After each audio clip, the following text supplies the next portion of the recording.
For those who aren't familiar with this song is from Final Fantasy IV. The character's name is Rosa. Okay, it doesn't use that inflection, but character's name is Rosa. Awesome character, badass woman. Pew pews with a bow and arrow, or she uses a staff. I think I end up making her use a staff. No, I make her use like a samurai bow and Artemis arrows. That's how I remember it. Yes. Anyway, hi everyone. This is Soul. Oh no, I messed that up. Hey everyone, this is Coffee with Soul. That's how I'm supposed to do the intro, I suppose. This is where I kind of shoot the breeze or shoot the breezy with all you folks before I start the day doing whatever the heck it is that I do. So like, there's the chat. Hi chat. So let's say hi to everyone. What's up to Fallen? You're the first person to say hi, so you get a fake point. Congrats to you. What's up to Jalzon? It's always good to see you. What's up to Jeppy and Thundering Horde and Akana and Dreyfus and Forsaken Wolf and Betty. Hello. And of course, all the other beautiful digital smiling voices. Sometimes I mess it up and I say voices, but you know, faces, voices, whatever, who are going to be joining us today. What's up, Selexa? And again, a big hello to like everyone else. So I don't have a topic. I don't really have much. So maybe this third try at a kind of a daily talk with folks, maybe it won't be as long. So that way it'll be a bit more digestible and, you know, just kind of for easygoing listening and hanging out and other such things. So if you wanna share how your day was so far or anything interesting that happened to you folks, feel free to chime in and then we'll talk a little bit about it. I did notice because I kind of intend to push through some Shadowbringers stuff today. I feel like I'm gonna have to get through because I want to be able to. I want to try playing Endwalker on during the early access kind of thing because I think I like that feeling of the day one and like the big rush and all that, and I haven't felt that in a long time. Okay. By long time I mean like last November or something like that. But I want to try it out, see how that feels. We'll see how devastating it is, considering like how much traffic is going into the game right now. But I'm interested in giving that a shot. But yeah, I noticed there were comments earlier that I was reading on the YouTube, and people were like, sorry, Final Fantasy 14 fans, I'm gonna be sort of dissing on you, but they were like, unlike WoW, which literally shoves the shop stuff in your face, most people don't even know that Final Fantasy 14 even has a shop. And here I am, I'm looking at the launcher, and the launcher says optional items on sale. Cool. I'm seeing right under the play button, it says hire additional retainer. Oh, a retainer. I know what those are. That's how I sell stuff on the auction house. Market board. Let me click that and find out. Oh, it's a paid thing. And I did the research. Like I tried to look it up as best as I could, and I never found it. I never found anything inside WoW that directs you to the shop. Now, please correct me if I'm wrong, because I could be wrong, and I'm scared of that. But it could be wrong. I don't remember the shop being highlighted. I don't remember it. I don't remember like the what's new thing, talking about new things in the store. I think that's the one thing that I'm most vulnerable to, because that I did the least research on, because it's hard to pull that screen up. But yeah, apart from hitting the escape, hitting the menu button and seeing the shop there, and then seeing it in the bottom left corner of the screen when you're at the character select screen, that's it. It's not in the login screen, right? I mean, because everyone skips the login screen. Who cares about the login screen unless you disconnect? Ha! But that's about it. Jalzan has been a little off. You're with the wife tomorrow, but you're going to be busy most of the day. That's cool. Let's see. There is a official sites in the escape menu that will also open the store to. Oh, really? Oh, okay. I don't know. Maybe I'll take a look at that when I log in later. There's a shop button there. Yeah, and that's all that is. It's just like, hey, there's new stuff on the launcher. That is, take a look if you want to click. But I've never seen it. One thing Battle.net does do, the Battle.net launcher does do, is whenever like a new game comes out, a new expansion thing comes out, it'll splash you. Wow. Hey, cool. A game came out. Recently it was the Hearthstone expansion, which is cool. Hey, great. I'm not gonna play it, but hey, that's cool. Click, and then it's gone. And that's kind of it. So as for how my day went yesterday, apart from, responding to folks and social media stuff, I failed to finish that video on story stuff, retelling. Basically, I retold the Battle for Azeroth story in a style that kind of closely resembles the format of a Final Fantasy XIV expansion. I got through the script, it's done. I just need to put it together and then boom. So hopefully that'll go out tomorrow. I had a lot of fun making something like that because it gets into the whole creative side and, presenting cool ideas and stuff. And I'm always fond of doing things like that. But then otherwise, later in the evening after a tremendous dinner, I don't even want to talk about it because I'm going to make myself hungry again. I went to Tazavesh with the guild. Good morning, Russ, and good morning, Peter. I went in and people were like, hey, you want to do hard mode? And I'm like, how do we do hard mode? Because I don't know. So some people had the hard mode stuff ready to go. They just weren't sure. So we activated it for the first time. And then we're like, ooh, look at that. I'm a broker now. Look at my awesome legs. I'm like the person in Kingsman, that one girl that like cleaved a dude in half with her legs and all that. It was cool. So we walk in.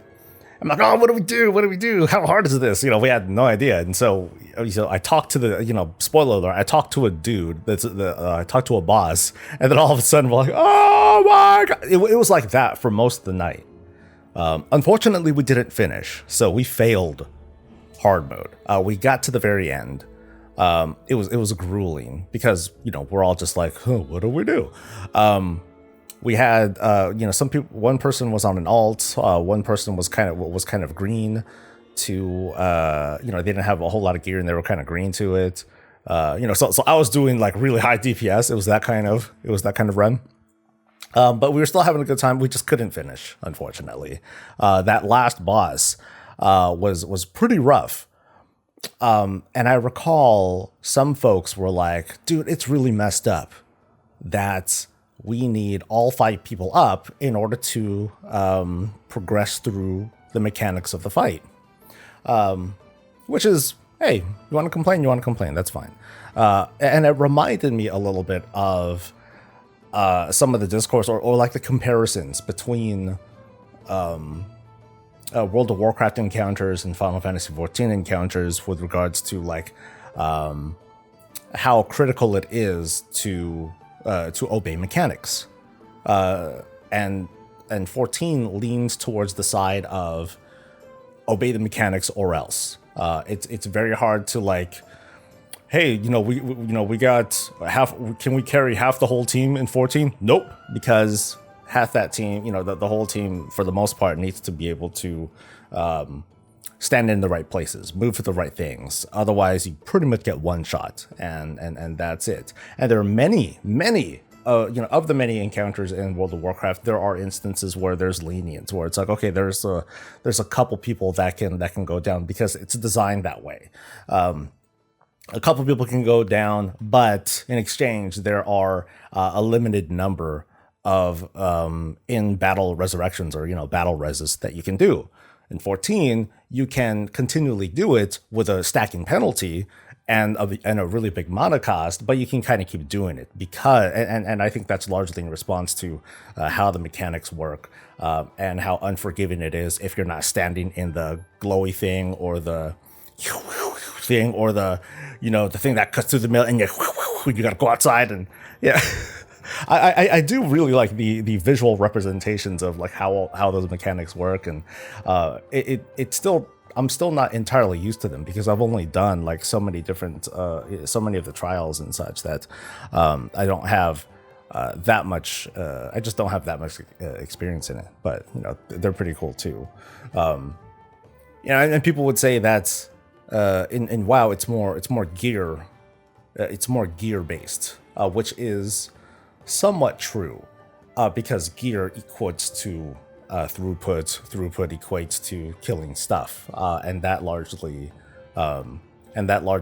pushes you through. But not to say that in 14 you can do it naked either. There's like a modicum to that. Y'all got thrown out of Tazavesh like Jazzy Jeff getting thrown out of the bank. You know what was really rough is that during those attempts on the last boss on Solea, we wiped. It felt like a normal wipe. We run back in, and the encounter was still going. The boss, though, she was still like standing there doing her casting as if she wasn't in combat, but the barrier was up, and so we're like, dude, are there like limited attempts and we didn't know this? And I'm thinking to myself, how did I not know this? And so we're like, okay, it's got to be a bug. But then, some of us were like, it was late. Some of us are like, dude, like this is it, man. We're getting kicked out. This is the game telling us that you're done. Until one of our guys, a hunter, he was able to misdirect himself through the barrier, engage the boss, die or feign death, and then reset the encounter until the barrier went down. So, fix that, Blizzard. Thanks. But yeah, still couldn't do it. So we'll do it on like the normal mode or something, and maybe we'll go back and just do better. Just got to do better. I heard stuff about Timewalking. That Timewalking at one point was given huge XP boosts, and my first thought was, oh, I should try that. But you know what? By the time we get around to it, it's going to get nerfed, and so it did, unfortunately. But there's a takeaway from that. People were pissed, understandably, because it's like, oh, the whole fun detected sort of thing. But there's still kind of a takeaway, and it goes back to what I talked about on my comments during about a little more than a year ago, when there were multiple events that were going on to just get people to come into the game and have fun and do stuff, like the Korak's Revenge event, how that was going on for like a long time.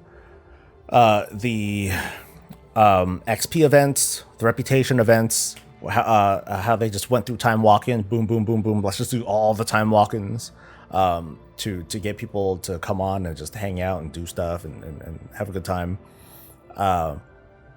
They should do that. That's kind of the takeaway from this. It gets people to jump in for this limited time event. In this case, it was very limited, but it's more fun to have. So I would like to see, even though Blizzard's like, oh, we got to come down on that. I get it.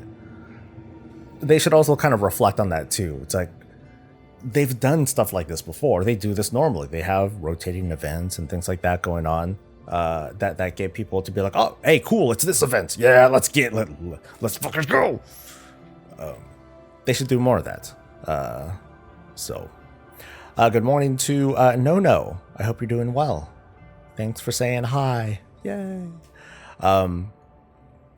What else did I hear about? I heard about this is a kind of curious one. That there was a tweet from Brian Holinka who said, "Hey, we are we're looking for people to increase our PvP and our something combat team.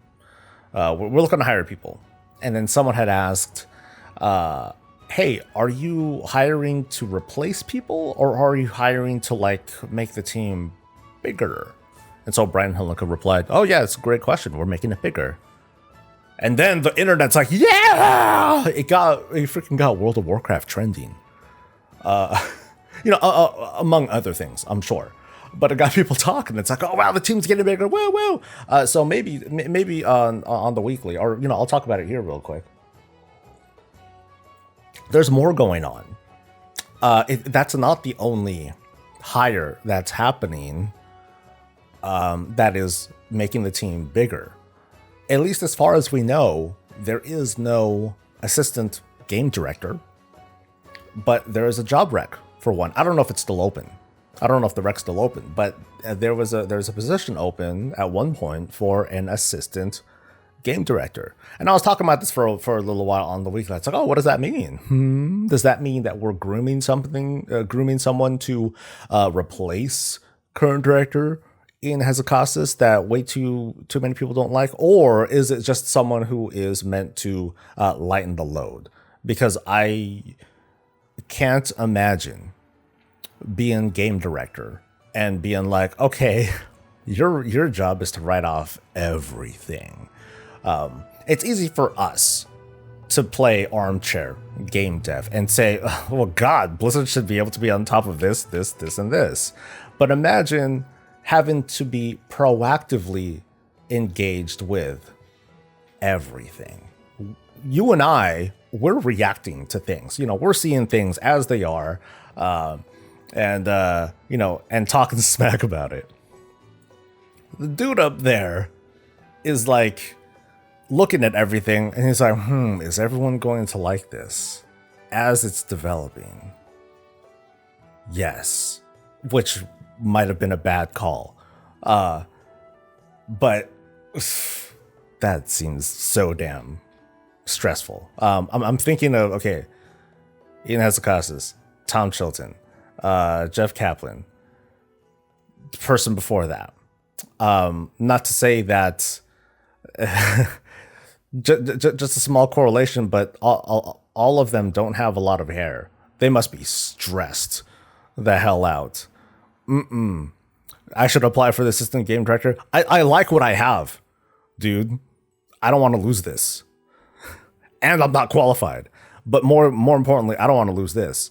This is genetics right here. I don't want to mess with that. You feel me? I do my best to not stress out, to not stress over this. We might finally get player housing if it gets hired. I have joked about that. Just imagine, guys, with the whole power vacuum that's happening over in Activision Blizzard. Imagine, executive vice president and executive producer of World of Warcraft, Ian Hesychastis. Imagine game director Brian Holinka or Jeremy Fiesel or another name, Johnny Cash, although he only recently became a senior kind of lead person. But then also imagine, lead game designer of player housing, SoulSoBreezy. Not gonna happen, but it's fun to dream. It's very fun to dream. The soul of the player housing project. That'd be a lot of fun. But I am glad that the team's getting bigger. I think that's great. It is one little bright spot that's reflective of like the quarterly earnings report previous to this most recent one, where they talked about, hey, we're going to hire a lot more people, we're going to be aggressive, we're going to grow these teams, yada yada yada. We're seeing that sort of reflection, and so I hope, best of luck to the people who are going to go for those positions. You're gonna hate it, because being there means all eyes are on you. Once people know your name, oh man. Once people know your name, or if they put you on like a stage or something and have you talk, you're done. Your career is over. It kind of sucks that when you elevate yourself to those higher sorts of positions, like the job description changes, right? The job requirements also change. Not only do you need to have the talent and the chops to develop, you eventually do need to grow the skills to become an effective leader for your peers and for your colleagues and stuff. I totally get that.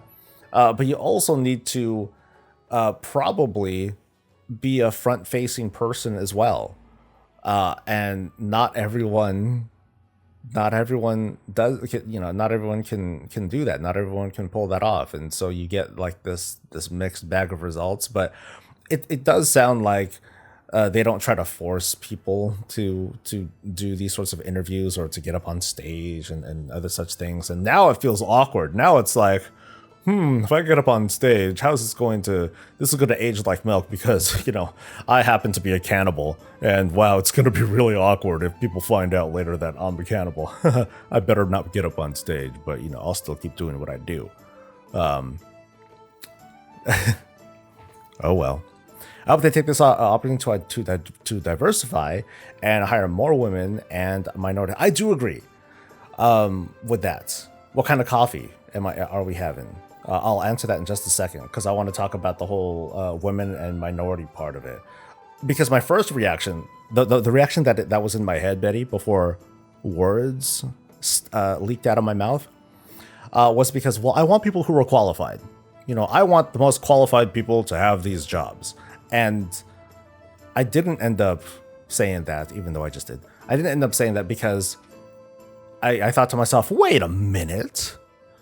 I do think it's really important to bring in all sorts of different perspectives too. It sounds weird because you think, oh, it's combat. This comes, this is really cut and dry. This is like math almost.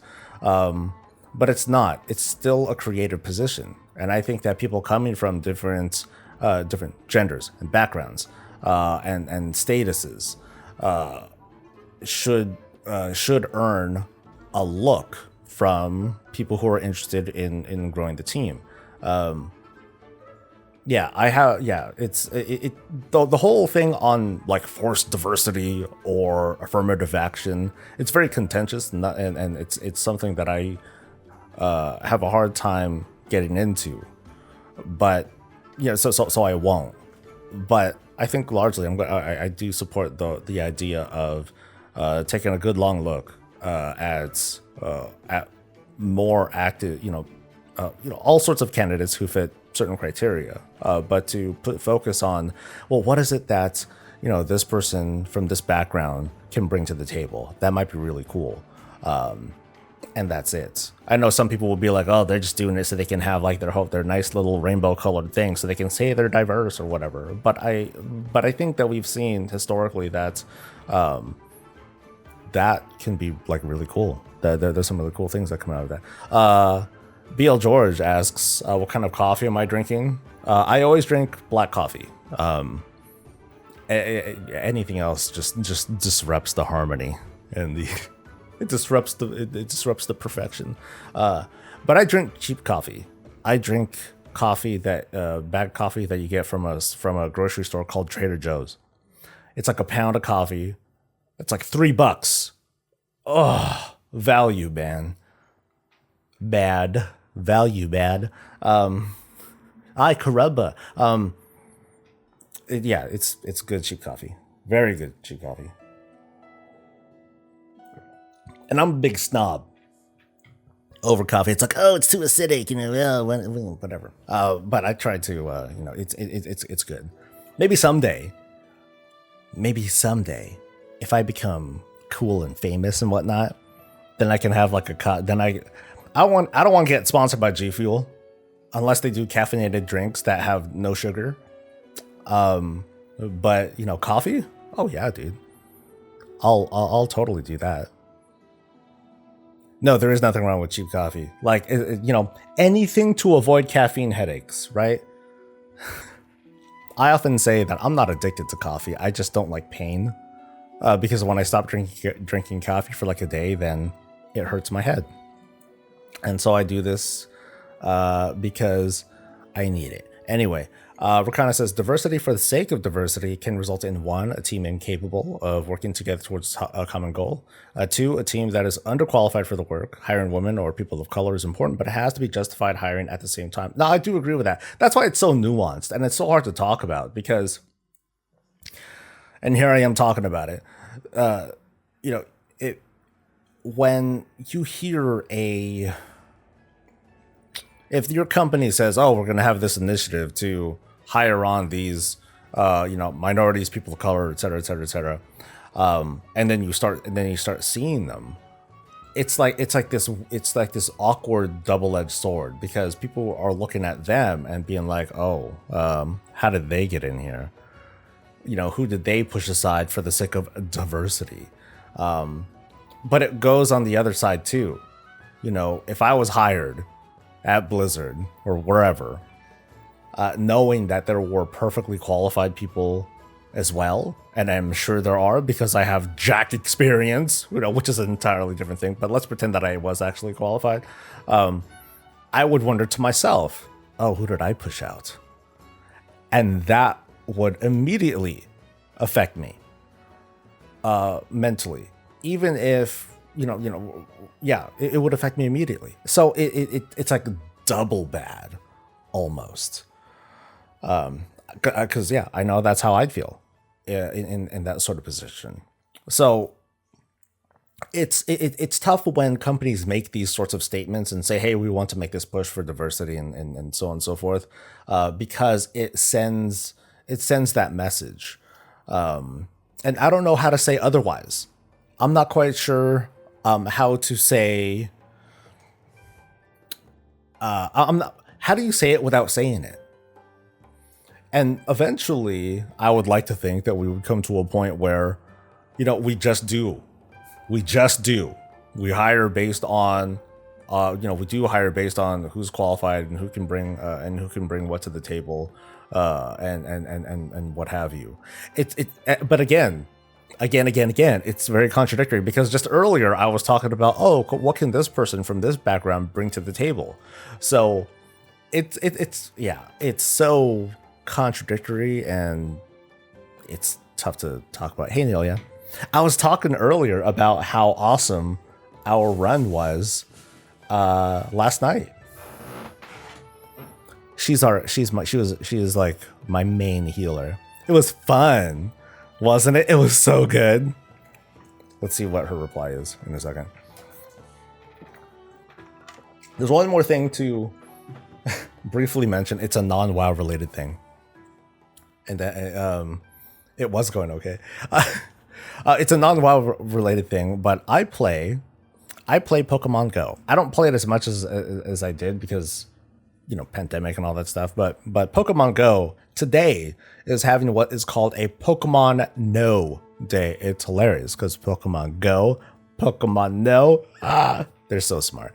But this is a protest against Niantic, the company that makes Pokemon Go, because during the pandemic, actually, let me explain just real quick how Pokemon Go works. You go around, and then all over the planet there are like Pokemon that you can catch. They just kind of pop up on your screen, and you catch them, and then you throw a thing, and then you catch them, and you're like, "Yeah, you're mine, bitch," and and then you make your little stable of animal slaves.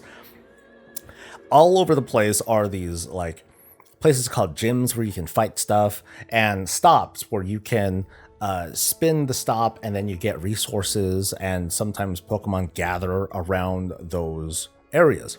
During the pandemic, the company was like, okay, people don't want to leave their cars, people don't want to travel very much, so here's what we're going to do.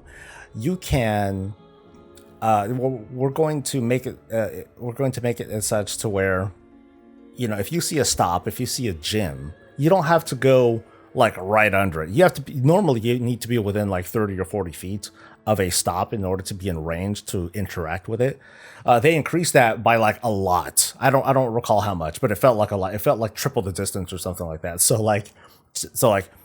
D and I would sometimes drive around, and we're like, cool, we're in range of another one, boop, and then we would just like slam like a whole bunch of stops and like fight a bunch of gyms just by driving by, for the most part. But it was made in such a way so that people don't need to venture that far from their homes, or if they wanted to do some stuff from the comfort of their car, as long as they're not driving, stay safe, everyone, then you can play. But they nerfed it as of this week, and some people are really upset about it, including